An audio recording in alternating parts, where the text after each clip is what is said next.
In this video, we explore the western end of the Gibb River Road.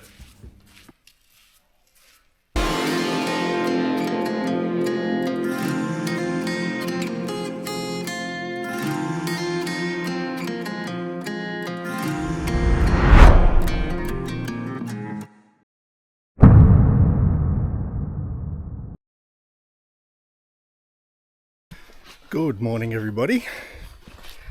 We're doing the walk to Manning Gorge. The walk to Manning Gorge is a grade 4 walk. It's about 2.5 k's each way, so 5 kilometres return. The start of the walk is quite unique. It begins with a bit of a river crossing, but it's deep enough to have to swim. But they provide these little 200 litre half-cut drums that they provide for just floating your stuff across the river.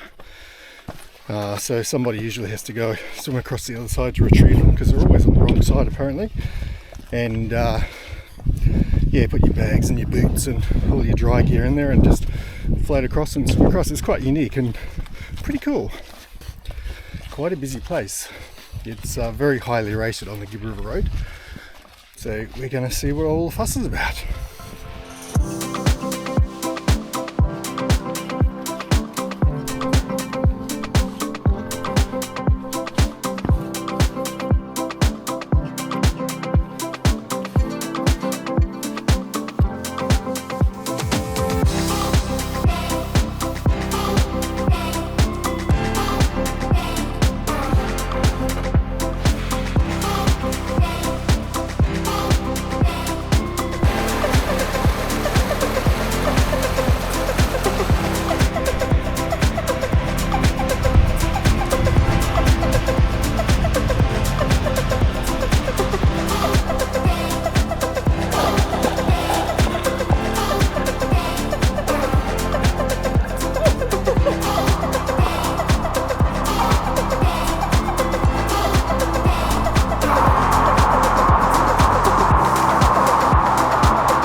Morning, everybody.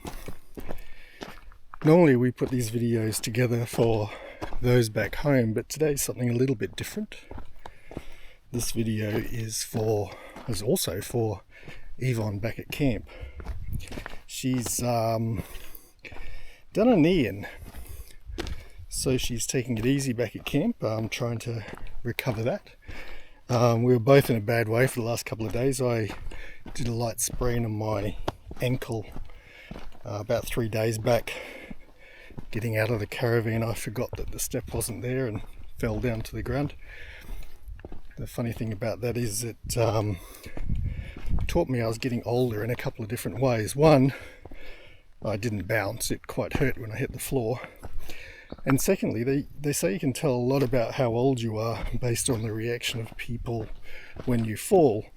If you fall and everyone laughs, you're young.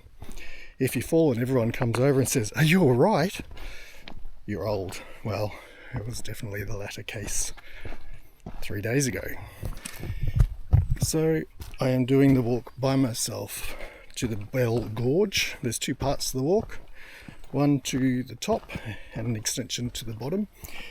I'll just be doing the top bit. So come along and enjoy the ride.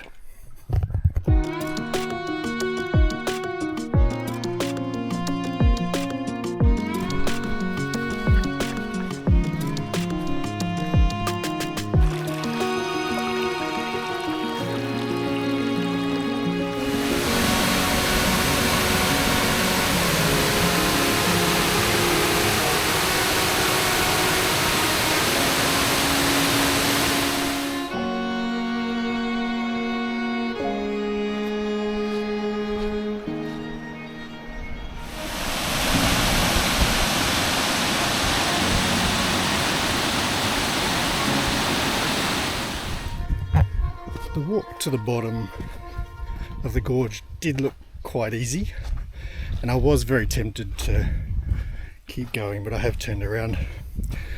I applied my version of, anyway, the precautionary principle, and that is, with my dodgy ankle, if something had have gone wrong, was it foreseeable? And yeah, it was sort of foreseeable.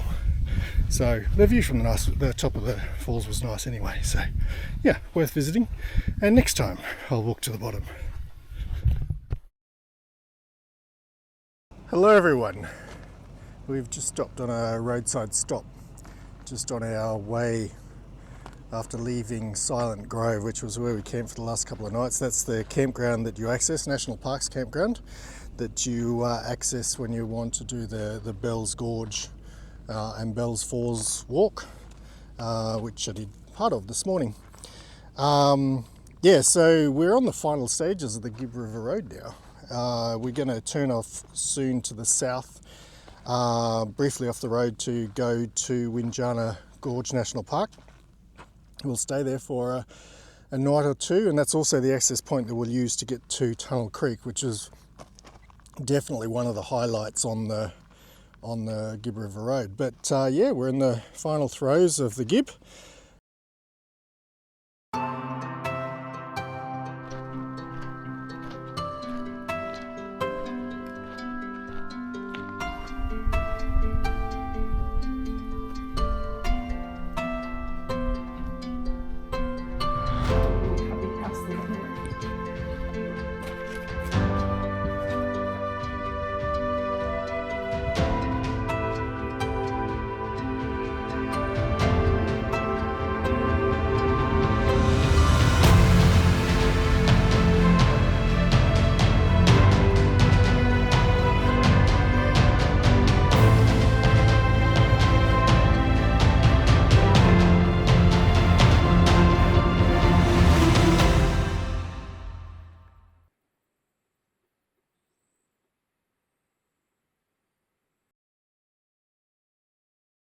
The region we're standing in has a very interesting history, particularly revolving around the character of one Aboriginal named Jandamara, who the whites nicknamed him as Pigeon. Now, Pigeon was an assistant to the police when it came to tracking people. Now, where things came undone was the police used him to track a group of Aboriginals that had been accused of stealing cattle. So they tracked down these Aboriginals using Pigeon as a guide, but it turned out that these Aboriginals were members of Pigeon's family. So Pigeon turned on the police constable that he was working with and shot him, and so they became an outlaw and a bit of a target. As a result of that, the local police in the area did a lot of indiscriminate killing. Some records I was reading about, hundreds of Aboriginals were killed as a result in retaliation, because there was quite a bit of conflict between the pastoralists and the Aboriginals in the area. So Pigeon was a man that was on the run, and they hunted him down for a long period of time, and eventually they shot him, and he was injured, but he was rescued by a group of Aboriginal women and went into hiding. And as a result of that hiding, the fact that police hadn't seen him for a long time, they assumed he was dead. Where the Lillamalura police station comes into effect, which is where I'm standing at the ruins right now, he raided the Lillamalura police station to get some guns, and obviously that became an indication that he was still alive, and eventually they hunted him down and killed him down near his hideout at Tunnel Creek, which is where we're going to visit very shortly.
was talking earlier about Pigeon and how that he was shot.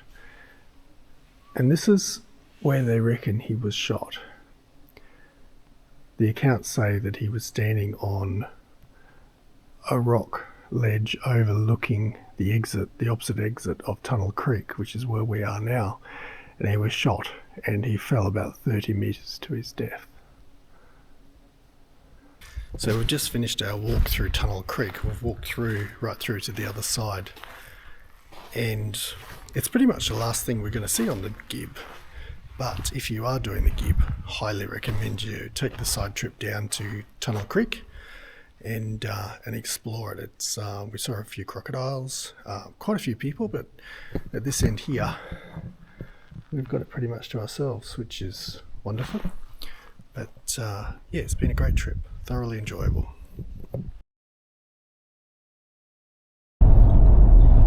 And that ends our Gibb River Road adventure.